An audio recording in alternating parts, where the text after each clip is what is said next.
Despite the friction, the scams continued. This time, all concerned agreed on the latest bit of work. It was arranged that Robbie was going to do another lorry load.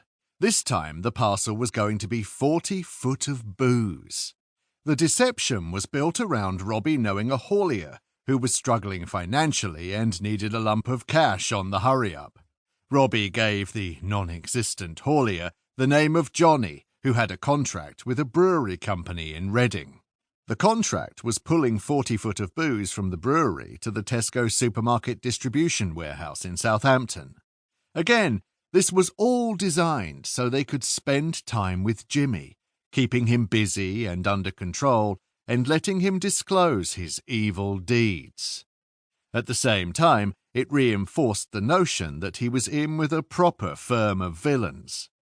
It was a precondition of this scam that the lorry driver would have to be in the know on this, unsurprisingly, as they planned to heist not only the load, but also steal the tractor unit and trailer. Furthermore, with Jimmy's presence, they didn't want to use or threaten to use violence. Neil set up a meeting with Robbie and Jimmy in the warehouse, the same one used for the cigarette scam. Now acting out their respective roles, Robbie told Neil that he was going to have a further meeting or two with Johnny if needed, and walk him through the way the job would go down.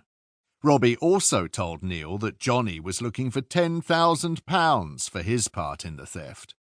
Neil said, "I'll start getting the booze placed with buyers.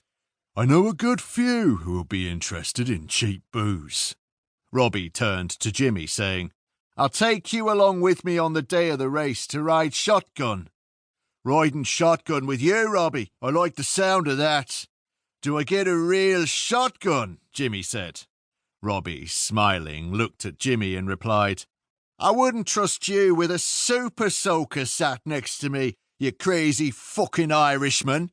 Neil, who was smoking a cigarette, burst into a fit of coughing and laughter. Now the scene was set, and Jimmy was walking into it with both eyes wide open. Robbie reported back that he'd had his notional meetings with Johnny and his driver. He kept Jimmy informed on the progress of the job, drip-feeding him bit by bit. He told Jimmy that it would be a plain tractor and trailer. There were no markings or indication of what the load was. It was also a Scania tractor unit, which made Robbie happy because he enjoyed driving that make and model. Back at the office, the planning continued. A couple of scenarios were suggested by Neil, Robbie and Dave, another of the Plymouth UCOs. They included faking a Ministry of Transport routine check at one of the service stations. That was discarded. "Too many moving parts," commented Robbie. "Keep it simple, lads. He's giving it away. No need for a complicated high manpower plan. The driver has a time slot he must arrive at the warehouse. If, as on previous occasions, he's ahead of time, he parks up short in a lay-by just off the M27 motorway. Jimmy and I have been up and had a look at the lay-by and it'll be ideal.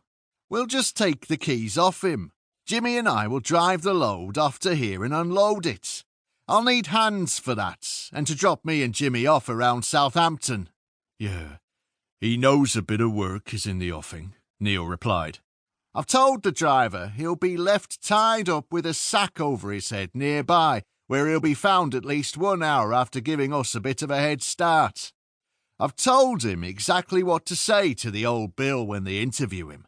And it won't be the locals that deal with this. It'll be those regional crime squad boys," Robbie said. He continued, "I'll have a moody set of plates to stick on the tractor and trailer, giving us that extra bit of comfort. We'll need a nicked motor to take the driver off in. Can I leave that with you, Dave?" A nod of the head from Dave. "No worries, mate." Robbie finished running out the plan. "Jimmy will have left his car here in the warehouse. So once we've tipped the load, Jimmy can drive home. I'll take the empty trailer on a nice long drive up the motorway and ditch it. Dave can collect me and the job, as they say. He's a good one."